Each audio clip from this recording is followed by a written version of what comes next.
జిల్లా Avanigadda TDP party కార్యాలయంలో నిర్వహించిన మీడియా సమావేశంలో వైసీపీపై టీడీపీ రాష్ట్ర కార్యదర్శి అవనిగడ్డ నియోజకవర్గ పరిశీలకులు కనపర్తి శ్రీనివాసరావు తీవ్ర విమర్శలు గుప్పించారు. అవనిగడ్డ మాజీ ఎమ్మెల్యే సింహాద్రి రమేష్ బాబు వ్యవహార శైలిపై అలాగే వైఎస్సీపీ నాయకుల భాషపై ఆయన తీవ్ర ఆగ్రహం వ్యక్తం చేశారు. ముఖ్యమంత్రి నారా చంద్రబాబు నాయుడుపై విమర్శలు చేస్తే సహించేది లేదని స్పష్టం చేశారు. ఈ సందర్భంగా కనపర్తి శ్రీనివాసరావు మాట్లాడుతూ బూతులు తిట్టారని వైసీపీ నాయకులు ఆరోపిస్తున్నప్పుడు మీరు మాట్లాడితే వేదమంత్రాలా, ఇతరులు మాట్లాడితే బూతులా అంటూ ప్రశ్నించారు. తిరుపతి లడ్డూ వ్యవహారంలో స్కామ్ జరగపోతే వైవి సుబ్బారెడ్డి పిఏ అకస్మాత్తుగా కోటీశ్వరుడు ఎలా అయ్యాడో సమాధానం చెప్పాలని డిమాండ్ చేశారు. వెంకటేశ్వర స్వామి లడ్డూ ప్రసాదంలో వివిధ రకాల రసాయనాలు కలిపి భక్తుల మనోభావాలను దెబ్బతీసేలా వైసీపీ పాలనలో వ్యవహరించారని ఆరోపించారు.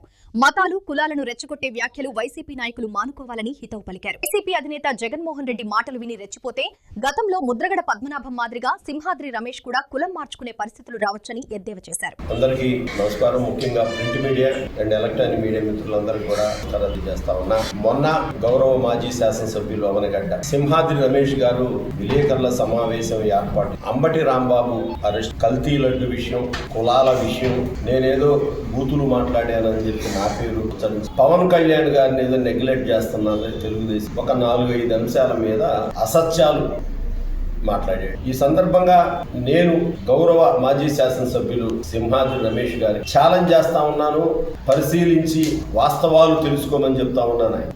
ఆయన తిరుపతి లడ్డు గురించి తిరుపతి కల్తీ లడ్డు వ్యవహారంలో జగన్మోహన్ రెడ్డి గారు ముఖ్యమంత్రిగా ఉన్నప్పుడు జగన్మోహన్ రెడ్డి గారి బంధువులు బాబాయి సుబ్బారెడ్డి, మరో దగ్గర బంధువు కరుణాకర్ రెడ్డి చైర్మన్లుగా ఉన్నప్పుడు, మరో దొంగ ధర్మారెడ్డి డిప్యుటేషన్ మీద తెచ్చుకున్న ధర్మారెడ్డి, వాళ్ళ నానున్నప్పుడు కూడా ధర్మారెడ్డి వస్తాడు డిప్యుటేషన్ మీద.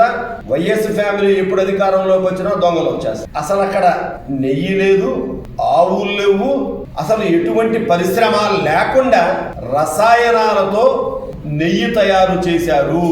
ఇది సుస్పష్టం. నేను మీకు తెలియజేస్తా ఉన్నా, 2022 నుండి 2024 వరకు తయారు చేసిన లడ్డులో వాడిన రసాయనాలలో లబ్సా, ఇది మోస్ట్ ఇంపార్టెంట్, LABSA లబ్సా అనే యాసిడ్ స్లర్రీ, దీన్ని వాడారని చెప్పేసి CBI, నేనేదో చంద్రబాబు నాయుడు గారు వేసిన CID కాదు ఇది, గౌరవ సుప్రీంకోర్టు వారి సలహాతో కేంద్ర రాష్ట్ర ప్రభుత్వాలు నియమించినటువంటి central bureau of investigation team linear alkaline benzene sulphonic acid దీన్ని కలిపారు. ఇది ఇళ్లల్లో వాడే డిటర్జెంట్. ఇంకా పచ్చిగా చెప్పాలంటే హార్పిక్ అది ఎందుకు వాడతారు, హార్పిక్ ఎక్కడ వాడతారో చెప్పాలన్న బాధగా ఉంది నాకు. అది అలాంటి హార్పిక్ రసాయనం వాడి మీరు 20 కోట్ల లడ్డులు తయారు చేసి ప్రపంచంలో ఉన్న వెంకటేశ్వర స్వామి భక్తులందరికీ కూడా పంచారు అని చెప్పి క్లియర్ గా CBI తన 60వ పేజీలో రిపోర్ట్ లో క్లియర్ గా రాసింది. ఇదేదో జగన్మోహన్ రెడ్డి, చంద్రబాబు నాయుడు గారు, సింహాద్రి రమేష్ బాబు గారు చెబితే చెరిగిపోయేది కాదు, తీసేసే పేజీ కాదు. ఇది కోర్టులో CBI సబ్మిట్ చేసింది. CBIకి జగన్మోహన్ రెడ్డి గారి మీద కోపం, చంద్రబాబు నాయుడు గారి ప్రేమ లేదు కదా. అందుట్లో దేవుడితో కూడుకున్న విషయం.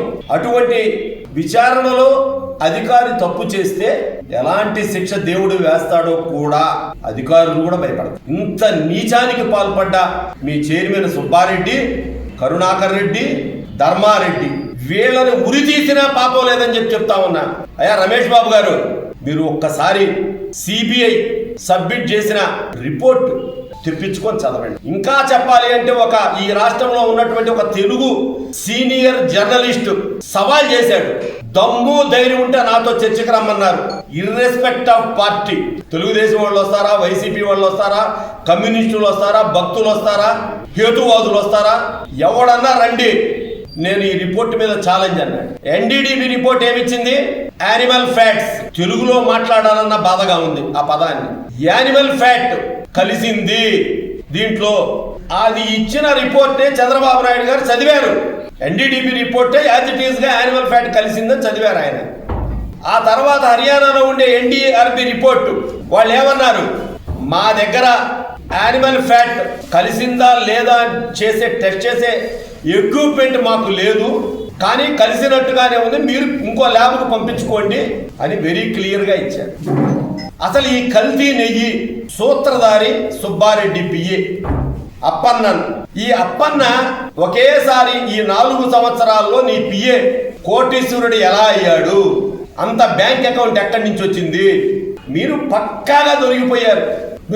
మీరు కోర్టులో ఉంది కాబట్టి ఎవరు మాట్లాడటల్లా. యానిమల్ ఫ్యాట్ ముమ్మాటికి కలిసింది.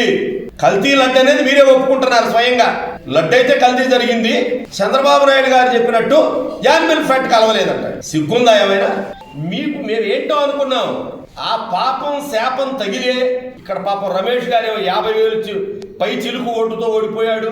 జగన్మోహన్ రెడ్డికి ఏమో పట్టుమని 11 సీట్లు రాలేదు, పట్టుమని డజను సీట్లు కూడా రాలేదు. ఈ రాష్ట్రంలో మిమ్మల్ని అందరినీ తరిమి కొట్టారు. కాబట్టి రమేష్ గారు ఏదో జగన్మోహన్ రెడ్డి మాట్లాడమన్నాడు కదా అని చెప్పి మీరు మాట్లాడితే అబాసు పాలవుతారని చెప్పి రమేష్ బాబు గారికి తెలియజేస్తా ఉన్నా. ఇంకా ఆయన మాట్లాడాడు, చంద్రబాబు నాయుడు గారు ఎన్టీఆర్ గారి నుంచి పార్టీలు లాక్కున్నాయనికి ఈ రిపోర్ట్లు తెప్పించడం పెద్ద ఇది కాదు. మనం ఏది పడితే అది మాట్లాడితే ఒక మాజీ శాసనసభ్యుడిగా అది మంచి పద్ధతి. నువ్వు కూడా నేను తెలుసుకో, తిరుగుబాటుకి వెన్నుపోటుకి తేడా తెలుసుకో. బహుశా మీకు గొడ్డల పోటుకి గుండెపోటుకి తేడా తెలియదేమో కానీ ప్రజలకి వెన్నుపోటుకి తిరుగుబాటుకి తెలుసు. 84లో ఎన్టీఆర్ గారి మీద జరిగింది వెన్నుపోటు. కాంగ్రెస్ పార్టీతో నాదెండ్ల భాస్కర్ రావు కలిపి చేసిన దాన్ని వెన్నుపోటు అంటారు. ఇప్పుడు మీ దగ్గర ఉన్నటువంటి దుష్ట శక్తి లక్ష్మీ పార్వతి చేసింది, ఆమె మీద చేసిందేమో తిరుగుబాటు. ప్రజలు, కార్యకర్తలు, వాళ్ళ కుటుంబ సభ్యులు అందరూ కలిసి చేసింది తిరుగుబాటు. ఈ తిరుగుబాటుకి ప్రజామోదము, నాయకులు, కార్యకర్తల సపోర్ట్ ఉంది. అక్కడ భాస్కర్ రావు గారు కాంగ్రెస్ పార్టీతో కలిసిన వెన్నుపోటుకి ప్రజల నుంచి తిరుగుబాటు, కార్యకర్తల తిరుగుబాటు, కాల్పులు అన్ని జరిగాయి. అసలు వెన్నుపోటుకి గుండెపోటుకి అన్నిటికీ మారు పేరు వైఎస్ కుటుంబం. 78లో కాంగ్రెస్ పార్టీలో ఉండి రెడ్డి కాంగ్రెస్ పార్టీలో చేరి రెడ్డి కాంగ్రెస్ పార్టీ తరఫున పులివెందుల్లో ఎమ్మెల్యే అయ్యింది మీ నాయకుడు, ప్రస్తుత నాయకుడు తండ్రి జగన్మోహన్ రెడ్డి. అప్పుడు ఇందిరాగాంధీకి వెన్నుపోటు పొడిచి, ఇప్పుడు ఈ జగన్ రెడ్డి సోనియా గాంధీకి వెన్నుపోటు పొడిచి ముఖ్యమంత్రి పదవి లేదు మరో రెడ్డి వైఎస్ రాజశేఖర రెడ్డి పార్టీ పెట్టాడు, వైఎస్ఆర్ పార్టీ అని. మరి అది యువజన శ్రామిక రైతు అంటాడు, కొంతమంది ఏమో వైఎస్ రాజశేఖర రెడ్డి అంటారు. ఎవడో వెన్నుపోటుదారుడు, దీన్ని బట్టి మీరు తెలుసుకోండి. కాబట్టి ఇవాళ గత 5 సంవత్సరాల మీ ప్రభుత్వం అంతా అవినీతిమయం, కల్తీమయం. పసిపిల్లల పాలు నుండి పేదలు తాగే, నిరుపేదలు తాగే మద్యం వరకు అంతా కల్తీయే. ఆ కల్తీ మద్యం తాగి 1000 మంది చనిపోయారు. ఈ 5 సంవత్సరాల్లోనే గవర్నమెంట్ ప్రభుత్వ ఆసుపత్రుల్లో లివరు, హార్ట్, న్యూరాలజీ ప్రాబ్లంతో 1000 మంది చనిపోయారు. ఆ కేసు కూడా, ఆ రిపోర్ట్స్, ఆ లెక్కలు కూడా తీస్తా ఉన్నాం. మీరేం తొందరపడబాకండి. ఇక లడ్డు విషయం పక్కన పెడితే అంబటి రాంబాబు గారు, సంబరాల రాంబాబు పాపం మన ఇక్కడ బంధుత్వం ఉంది, ఇక్కడ చదువుకున్నాడు, మరి ఇక్కడికి వచ్చి అంతా ఉండేవాడు. మన మాజీ శాసనసభ్యుల వారికి మంచి థిక్కెస్ట్ ఫ్రెండ్. ఈ 2 రోజులు అక్కడే ఉన్నానని కూడా ఆయనే చెప్పాడు. సూటిగా అడుగుతాం, ఆయన భాష సభ్య సమాజం ఎప్పుడైనా హర్షించిందా? చంద్రబాబు నాయుడు గారి కుటుంబాన్ని టార్గెట్ చేశాడు. నిండు అసెంబ్లీలో లోకేష్ అసెంబ్లీలో ఓడిపోయి శాసన మండలిలో సభ్యుడప్పుడు సభలో లేని వ్యక్తిని జగన్మోహన్ రెడ్డి గారికి 50 ఏళ్ళు వయసు, లోకేష్ గారికి 40 ఏళ్ళే. కానీ లోకేష్ 50 ఏళ్ళలాగా వ్యక్తిలా కనపడతాడు.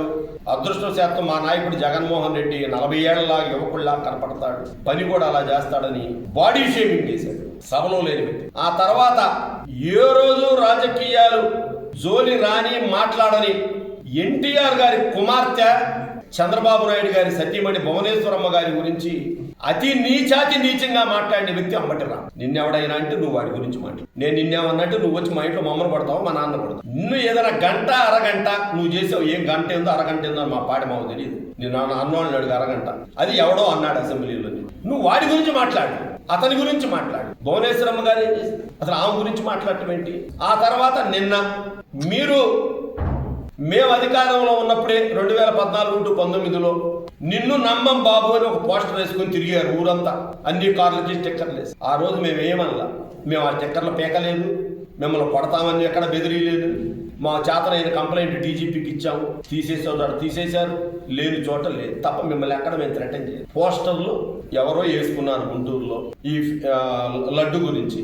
నువ్వు వచ్చి ఏమన్నావు, 24 గంటల్లో తీసేయకపోతే నేను తాట తీస్తాను, నేను ఇప్పుడు తీయొచ్చు కానీ తీయట్లేదు, 24 గంటలు టైం ఇస్తున్నామని లేడు. మరుసటి రోజు వచ్చాడు, అక్కడికి ఓ 10 మందిని వేసుకొని వచ్చాడు. వెంకటేశ్వర స్వామి గుళ్ళో కమిటీ వాళ్ళు మేము రానియమన్నారు అతన్ని. నువ్వు నల్ల చొక్కా వేసుకొని వచ్చావు, ఇది గవర్నమెంట్ గుడి కాదు, మా ప్రైవేటు భక్తుల గుడి, మేము రానియము. ఫర్ యువర్ కైండ్ ఇన్ఫర్మేషన్, ఆ కమిటీలో ఉన్న అందరూ కూడా కాపు నాయకులు, కాపు పెద్దల గుడి, వాళ్ళు ఎవరు రానియమన్నారు. పక్కన ఇంకో గుడి ఉంటే ఆ గుళ్ళో పోయి దండం పెట్టుకొని వెళ్తా అది పీకటానికి ప్రయత్నించాడు చెప్పినట్టు. అప్పుడు అక్కడ అడ్డగించడం జరిగింది. రాంబాబు గారు డౌన్ అంటం జరిగింది. అతను అప్పుడు కారు ఎక్కి చంద్రబాబు నాయుడు గారి తల్లిదండ్రులు ఏం మాట్లాడారో మీ అందరూ విన్నారు. గొడవది, ఇంటికి వెళ్ళాడు. 12 మళ్ళీ ప్రెస్ మీట్ పెడితే మేము అందరం అనుకున్నాం పొరపాటు అయింది, క్షమించమని అడుగుతాడేమో, ఏదో పొరపాటు నోరు మాట తూలానని మాట్లాడతాడని మేము అనుకుంటే, నా మనసుకు అనిపించింది పెద్ద ఆయన అనకుండా ఆ విధంగా ఉండాల్సింది. బట్ నేను భయపడైతే చవటం లేదు, నేను దమ్ముగలలోని ధైర్యం గలలోని, పోలీసులు వచ్చి నన్ను అరెస్ట్ చేయండి. పదే నా ఇంటి కుక్క కూడా లోకేష్ రెడ్డి బుక్కు భయపడదంటాడు. వాడు 100 పిల్లికి బెచ్చం పెట్టాడు, కుక్కలే లేవు అతనికి. పద్దాగా కుక్కలు అంటాడు. నా మాట అంటే ప్రెస్ వాళ్ళు నా తోటలో ఉన్నాయి 2 కుక్కలు అంటున్నాడు. మళ్ళీ నిన్న ఆ మాట అన్న తర్వాత అంబటి రాంబాబు కుక్కలు భయపడ్డాయో లేవో కానీ అంబటి రాంబాబు మాత్రం భయపడిపోయాడు. తీవ్రంగా కంపించిపోయాడు, వణికిపోయాడు మనిషి. ఆయన ఏవైతే లకారం భాష మాట్లాడాడో మేము కూడా ఇంట్లోకి పోయి రమేష్ గారు అదే మాట్లాడాము. నువ్వు అన్నమాట నిజమే మాట్లాడాను అంటే, మీ అంబటి రాంబాబు మాట్లాడితేనేమో ప్రవచనాలు అయ్యామన్నా, మేము మాట్లాడితే మాత్రం ఈ బూతులు అవుతాయా? రాంబాబు గారు మాట్లాడితే మాత్రం శ్లోకాలు. ఏం మాట్లాడుతున్నారండి రమేష్ గారు మీరు? అరే కులం అంబటి రాంబాబు కాపు కులం గురించి.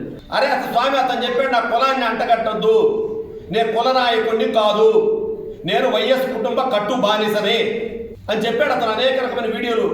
ఇంకా చెప్పాలంటే అసలు ఆ కులస్తుల్ని తిట్టాడు దారుణంగా. మాట్లాడకూడదు, తప్పవి. తన కులాన్ని ప్రేమించలేనోడు ఇతరులను ప్రేమించలేడు. నువ్వు కులాన్ని చాలా దారుణంగా మాట్లాడావు, కుల పెద్దల్ని, ఆ కులంలో ఉండే యువతని మాట్లాడావు. నువ్వెట్టా రమేష్ బాబు? ఆయన కులం మీరు ఎన్ని చెప్పినా కులస్తుడే. వాళ్ళ కూతుళ్ళు కమ్మాళ్ళకి ఇచ్చుకున్నా అతను ఎవడు కాదన్నాడు. అసలు దైవం ఎక్కడో దేవుడు నిర్ణయిస్తాడు ఎవడే కులంలో, మనకేం తెలియదు. ఆయన కులమే కాపుకోలు కాదని మేము అనలేదే. ఇంత నీచమైన రోత పత్రిక మీ టాయిలెట్ పేపర్ సాక్షి ఏమి రాసింది 2 రోజులు బట్టి? అంతకుముందు ఏమి రాసేది? మాజీ మంత్రి వైఎస్ఆర్సీపీ గుంటూరు జిల్లా అధ్యక్షుడు అంబటి రాంబాబు పాల్గొన్నాడు, లేక అంబటి రాంబాబు మాట్లాడాడు, ఇట్లా రాసి. ఆ ఇన్సిడెంట్ జరిగిన దగ్గర నుంచి ప్రముఖ కాపు నేత మాజీ మంత్రి అంటే ఈ 2 రోజుల్లోనే కాపు నేత అయిపోయాడు అతను. ఎందుకు ఈ సిగ్గుమాలిన దిగజారి పనులు, కులాలను రెచ్చగొట్టడం? ఎవరో దీన్ని బట్టి కులాలను రెచ్చగొట్ట తీయండి, పేపర్లు తీయండి 2 రోజుల నుంచి.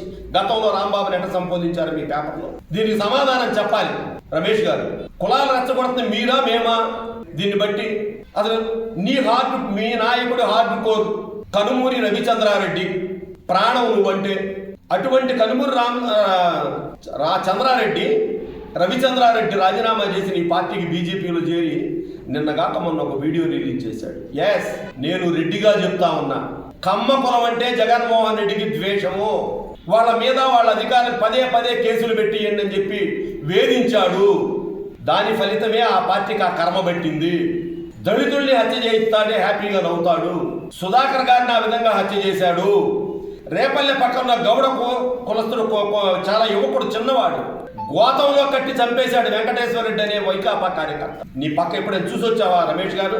ఏ రోజైనా చూసొచ్చావా నువ్వు వెళ్ళి? ఎప్పుడైనా మాట్లాడావా? దేని కులాలు ఎందుకు అసలు? ఇక్కడ కులాల ప్రస్తావన ఎందుకంటున్నా పదే. అలానే మా పవన్ కళ్యాణ్ గారిని నెగ్లెక్ట్ చేస్తుంది తెలుగుదేశం పార్టీ, చంద్రబాబు నాయుడు గారు, లోకేష్. మేము నెగ్లెక్ట్ చేస్తా ఉన్నామా? మేము నెగ్లెక్ట్ చేస్తా ఉంటేనేనా ఆయన పదే మా బంధం 15 నుంచి 20 సంవత్సరాలు కొనసాగిద్దని మాట్లాడుతూ ఉంది. చంద్రబాబు నాయుడు గారిని గౌరవించడం తప్ప అవమానపరచడం చంద్రబాబు గారికి ఎప్పుడన్నా తెలుసా? 2009లో కేవలం చిరంజీవి గారి వల్ల మా పార్టీ ఓడిపోయింది అని మాకు తెలుసు. చంద్రబాబు నాయుడు గారు ఈ మధ్య కాలంలో కూడా నవ్వుతా అన్నాడు. చిరంజీవి గారి వల్ల 2009లో ఆయన పార్టీ పెట్టడం వల్ల పార్టీ ఓడిపోయింది. అయినా ఏ రోజు నేను చిరంజీవి గారి గురించి మాట్లాడలేదు. ఈ దేశంలో పార్టీలు పెట్టుకునే హక్కు అందరికీ ఉంది. చిరంజీవి గారి జెంటిల్ మ్యాన్. నువ్వు చిరంజీవి గారిని ఎంత అవమానపరిచావు చర్చల పేరుతో ఇంటికి పిలిచి. ఆ వీడియో ఎట్లా రిలీజ్ అయింది? 4 గోళ్ల మధ్య వీడియో ఎట్లా రిలీజ్ అయింది రమేష్ గారు? సమాధానం చెప్పు నాయన. మెగాస్టార్ చిరంజీవి గారికి అవమానం చేసిన ఏకైక దుర్మార్గుడు స్టాటిస్ట్ జగన్ రెడ్డి.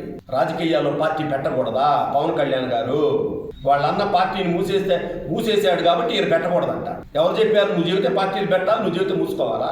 ఆయన పార్టీ పెడితే నీకు నష్టం ఏంటి? ఆయనకి ఇన్ని పెళ్లిళ్ళు, అన్ని పెళ్లిళ్ళ రాజకీయాల్లో. నువ్వు రాజకీయాల గురించి మాట్లాడి పెళ్లిళ్ళు ఎందుకు? ఎవరి వ్యక్తిగత వాళ్ళకు ఉంటాయి. మనం మన పిల్లల్ని కంటాం కానీ వాళ్ళ రాతలు కనలేము. నేనైనా నువ్వైనా మన నాయకులైనా ఎవడైనా మేము మాట్లాడాలంటే జగన్ రెడ్డి గారి ఫ్యామిలీ గురించి మాట్లాడాలంటే లేవా? రాజకీయాల్లో ఉన్నప్పుడు మనం మాట్లాడచ్చు ఆ విధంగా. పదే పదే పదే అసెంబ్లీలో నాకు ఒక్కతే పెళ్ళాం. ఎవడడిగాడు నేను ఒకటి ఉందో లేదో పోయిందో ఇంకెంతమంది ఉన్నారో మాకు తెలుసా? భారతిరెడ్డి గారు మీ సత్యమంటే మాకు తెలుసు. నువ్వు మళ్ళీ నాకు ఒక్కతే అంటే మాకు డౌట్ వచ్చింది. కాబట్టి పిచ్చిపోతలు ఆపాలి ఎవరైనా. ఈ సందర్భంగా రమేష్ గారికి ఒకటే తెలియజేస్తాం.